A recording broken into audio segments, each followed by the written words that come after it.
Voici comment le bruit affecte l'humeur. Le bruit affecte l'humeur et, bien entendu, la santé auditive. Les effets du bruit vont de la mauvaise humeur à la surdité. Selon la science, le bruit affecte l'humeur, notamment à un âge avancé. Il convient tout d'abord de préciser que l'excès de bruit peut provoquer la perte de l'audition, un problème qui implique de nombreuses difficultés psychologiques additionnelles. Ensuite, le bruit en soi constitue un stimulus agressif pour le cerveau. Certains sons comme les sonnettes, les klaxons, les sirènes et encore d'autres sons similaires lancent un signal d'alarme auquel le cerveau répond avec un état d'alerte. Le résultat est un plus grand stress, l'un des principaux effets néfastes du bruit sur l'humeur. Par ailleurs, l'excès de bruit surstimule le cerveau. Lorsque du bruit se fait entendre pendant la réalisation des activités quotidiennes, nous devons agir sur différents fronts en même temps, ce qui affecte le rendement cognitif. Il s'agit là d'un autre effet néfaste du bruit sur l'humeur. Voici comment le bruit affecte l'humeur. Selon l'Organisation mondiale de la santé, OMS, le niveau maximum de bruit ne doit pas dépasser les 65 décibels. Au-delà des 65 décibels, l'impact du bruit est néfaste dans la mesure où il affectera le comportement social. Concrètement, un bruit excessif favorise l'anxiété, l'irritabilité et la sensation de détresse. Selon les données disponibles, 7 personnes sur 10 affirment que le bruit les empêche de se concentrer. Le bruit affecte la capacité d'attention et, à long terme, peut provoquer des problèmes de mémoire et d'apprentissage. De plus, la plupart des personnes sont de mauvaise humeur dans un environnement bruyant.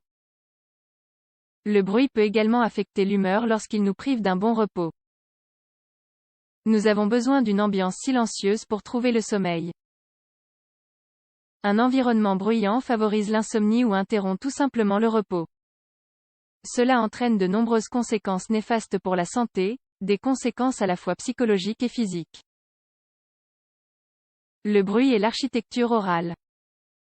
L'architecture orale renvoie à la façon dont le bruit affecte l'humeur.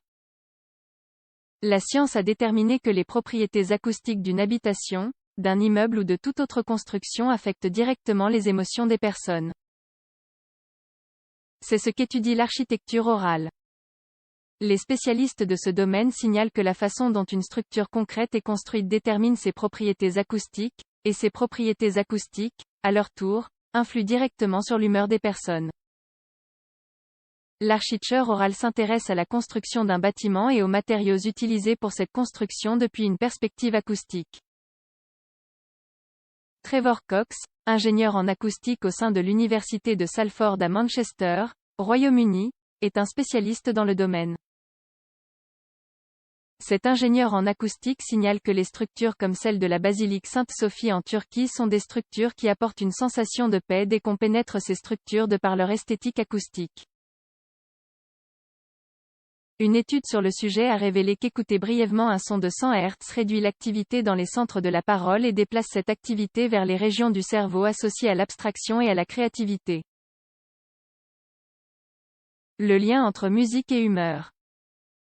L'influence des sons est telle qu'il existe un domaine d'études dédié à la musique comme forme de thérapie. Sur ce thème, cette étude menée par l'Université de Bari, Italie, et l'Université d'Helsinki, Finlande, signale que la musique change la biochimie des émotions.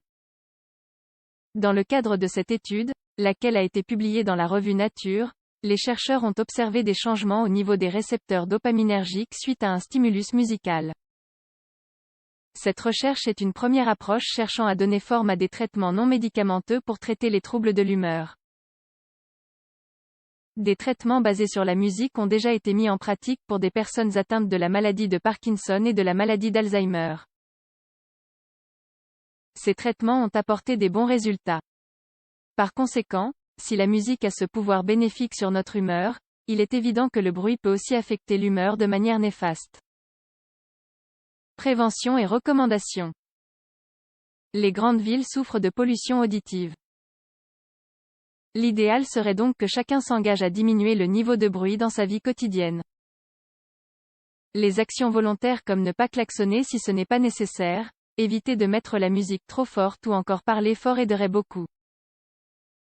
Il est également important d'utiliser des accessoires de protection auditive si l'on se trouve dans un environnement très bruyant et où il nous est impossible de contrôler le volume sonore.